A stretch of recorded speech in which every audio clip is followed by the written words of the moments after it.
Because many uncertain situations we don't know what to do. We wonder where is God. But I always say God is waiting on you. నీ కొరకు దేవుడు ఎదురు చూస్తాడు. నమ్ముతున్నావా? వస్తావా? ఇక్కడ బైబిల్ చూసినప్పుడు it is your choice that you need to do.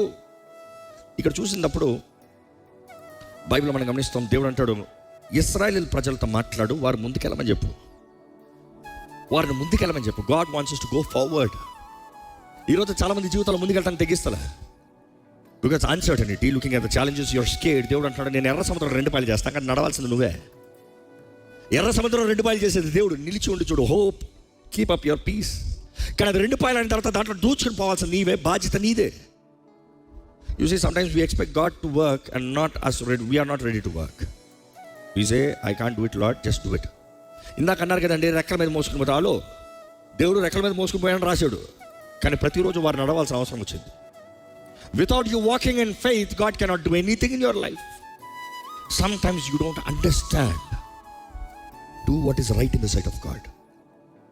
ఆయన దృష్టిలో ఏది సరో అది చేయండి అంతే. దేవా నేను వెళ్తున్నా, అర్థం కాకపోతే అర్థం కావట్లేదే అని చెప్పు. కానీ నిన్ను నమ్ముతున్నాను, ఈరోజు నేను చేసే నిర్ణయం నీ వాక్యం తగినట్టుగా సరా నేను చేస్తాను.